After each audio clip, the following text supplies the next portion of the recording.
नदी का जल इसलिए मीठा होता है क्योंकि वो सबको जल देती है।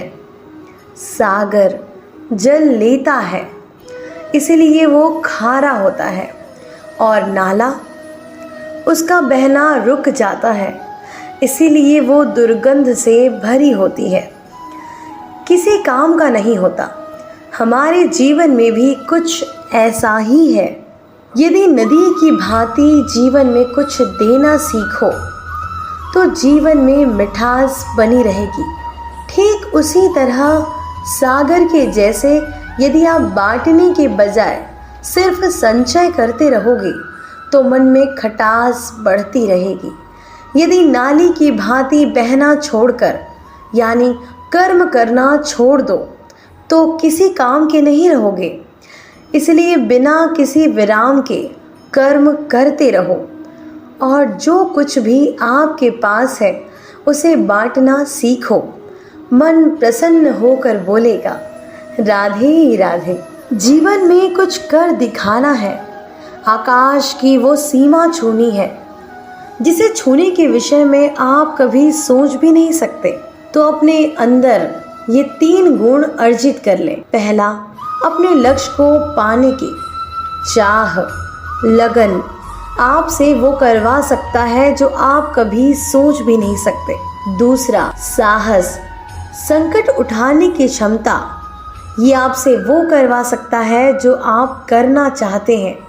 और तीसरा है अनुभव। अनुभव आपको ये बताएगा कि आपको करना क्या चाहिए। तो जिसने भी ये चाह, अनुभव और साहस, इन तीनों गुणों की तिकड़ी पाली, उसके लिए इस संसार में ऐसा कुछ भी नहीं जो वो ना पा सके। वो सदा मेरे साथ प्रेम से कहेगा, राधे राधे। हमारे जीवन में शिक्षक बड़ा महत्वपूर्ण होता है। शिक्षक जो हमें जीवन जीने की आवश्यक कला सिखाता है, जीवन जीना सिखाता है, और आपके जाने के बाद भी आपका नाम कैसे रह पाएगा ये भी बताता है। किंतु यदि ये कोई प्रश्न करे कि हमारे जीवन में सबसे बड़ा, सबसे महत्वपूर्ण शिक्षक है कौन, तो कोई कहेगा माँ, क्योंकि इस संसार में माँ से अधिक सीख कौन देता है। कोई कहेगा अध्यापक, क्योंकि अध्यापक ही है जो हमें शस्त्र और शास्त्र सिखाता है। कोई कहेगा मित्र, किंतु इन तीनों में एक समानता है। ये पहले आपको सिखाते हैं, फिर आपकी परीक्षा लेकर देखते हैं कि आपने क्या सीखा। लेकिन वास्तविकता में सबसे महत्वपूर्ण शिक्षक वो होता है जो इनसे एकदम उल्टा है, जो पहले आपसे परीक्षा ले, बाद में आपको सिखाए। यूं कहे कि परीक्षा देते देते आप स्वयं ही सीख जाए कि शिक्षक अनुभव था। इसलिए अनुभव और अनुभवी को साथ रखेंगे तो इस जीवन में कभी भी असफल नहीं होंगे। तो प्रेम से बोलो मेरे साथ, राधे राधे। इच्छा, निर्णय और निश्चय, ये शब्द हमारे जीवन में हमने बहुत बार सुने हैं। जीवन में बहुत बार कुछ पाने की इच्छा होती है, किंतु क्या केवल इच्छा करने से सब कुछ मिल जाता है, कुछ प्राप्त होता है? नहीं। बंजर भूमि में रहने वाले व्यक्ति की इच्छा होती है कि उसे मीठा जल मिल जाए, किंतु मिलता नहीं।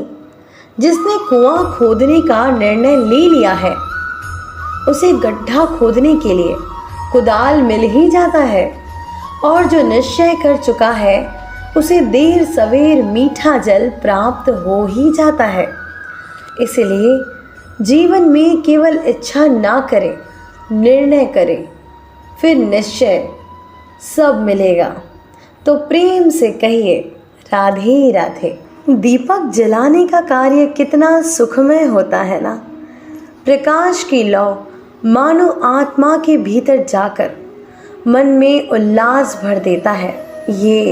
ये मैंने क्या कर दिया, मैंने इसे बुझा दिया, मैंने इसी से तो सारा दिया जलाया था, क्योंकि जब तक ये तेल अन्य बत्तियों को जला रही थी तब तक ये जल रही थी, किंतु जब इसने ऐसा करना छोड़ दिया तो इसे स्वयं बूझना पड़ा। जीवन भी इसी प्रकार का प्रकाश देने का नाम है। यदि जीवन में शुभ कर्म करोगे, परोपकार करोगे, किसी की सहायता करोगे तो जीवित रहोगे, और जिस दिन ये करना बंद कर दिए, श्वास लेने के पश्चात भी अमृत समान हो। जब तक सांस है, आशा रूपी प्रकाश का संचार करते रहना चाहिए। विश्वास कीजिए, मृत्यु के पश्चात भी अमर रहेंगे। एक चींटी का जीवन बहुत ही कम होता है, अधिक से अधिक 1 सप्ताह का। बस कितने कम भोजन में उसकी आवश्यकताएं पूरी हो जाती है, फिर भी वो चलती रहती है, कर्म करती रहती है, ताकि आने वाली विरासत के लिए कमी ना हो पाए। करती रहती है, चलती रहती है। कुछ ना भी मिले तो चलने में सिद्धस्त हो जाओगे। लक्ष्य ना भी मिले तो भी एक सुदृढ़ यात्री तो बन जाओगे। तो प्रेम से बोलो, राधे राधे। कभी बरगद के वृक्ष को देखा है? कितना विशाल होता है। कभी कभी तो डर लगता है जैसे भारी डाली का बोझ ये तना कभी सह भी पाएगा।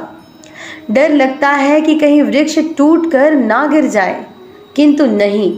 समय आने पर शाखाओं से निकलने वाली ये बेलें धरती की ओर बढ़ती है और फिर स्वयं जड़ बनकर इस वृक्ष को सहारा देती है। इसी प्रकार जो परोपकार करते हैं, सत्कर्म करते हैं, उन्हें स्वयं के चिंतित होने के लिए आवश्यकता ही नहीं, क्योंकि उनके कर्म ढाल बनकर उनकी रक्षा करते हैं। इसलिए जीवन में सहारे की नहीं, कर्म की चिंता कीजिए। राधे राधे। जीव जन्म लेता है और उसके साथ ही जागृत होती है उसकी स्मृति। स्मृति बड़ी बलशाली किंतु विचित्र अनुभूति होती है। सदा आपके साथ है। आपके साथ जो घटता है कहीं ना कहीं किसी न किसी स्थान में संचित रहता है, किंतु कभी कभी हम भूल जाते हैं कि स्मृति हमारी है। इसमें हमें क्या सहेजना है और क्या मिटा देना है, निर्भर करता है इस जीवन में क्या सहेजना चाहिए। सुख की, आनंद की इच्छा, या वो क्षण जिसमें किसी ने हमारा सहयोग किया, वो क्षण जिसमें किसी ने हमारी मित्रता निभाई, वो क्षण जहां हमने किसी को सुख दिया, अपने दुख पीड़ा, वो क्षण किसी ने हमारे साथ कुछ बुरा किया, वो क्षण जहां किसी ने हमारा साथ दिया और किसी ने शत्रुता निभाई। फिर यही स्मृतियां हमें प्रेरित करती है प्रतिकार के लिए। इसलिए हमें क्या बोलना है, क्या स्मरण रखना है, ये हम पर निर्भर करता है। इस जीवन में सब कुछ भूल जाइए, किंतु ये अवश्य स्मरण रखिएगा, भूलने वाली बातें याद है, इसलिए विवाद है। तो प्रेम से बोलिए मेरे साथ, राधे राधे। मनुष्य की एक विशेष प्रकृति होती है, वो कभी भी संतुष्ट नहीं रहेगा। भविष्य में कभी भी स्वयं से प्रसन्न नहीं रहेगा। जो है उससे अधिक पाना चाहता है और जो पा लिया उससे आगे बढ़ना चाहता है। अपने जीवन में बदलाव, परिवर्तन लाना चाहता है, और ये प्रवृत्ति संसार में सबसे महान है, क्योंकि इसी प्रकृति के चलते संसार में विकास होता है। किंतु इस बदलाव की मनुष्य उसकी खोज में रहता है। जो उसके जीवन में बदलाव ला सके, उसे मार्ग दिखा सके, उसके जीवन में परिवर्तन ला सके, और इसके लिए मनुष्य संसार में उसे खोजता है जो उसके पास हो। बताइए कौन? कोई आपका जीवन बदल सकता है तो वो है आप स्वयं। आप स्वयं हैं जो जीवन में स्वयं को मार्ग दिखा सकते हैं, जीवन में बदलाव ला सकते हैं, परिवर्तन ला सकते हैं। इसलिए पहचानिए अपने भीतर की शक्तियों को और विश्वास कीजिए इस संसार में आपसे अधिक शक्तिशाली और कोई नहीं। जीवन बदल जाएगा और अंदर विश्वास का नहीं, आत्मविश्वास का हाथ थामे, फिर आपकी समस्याएं स्वतः दूर हो जाएंगी। तो प्रेम से बोलो,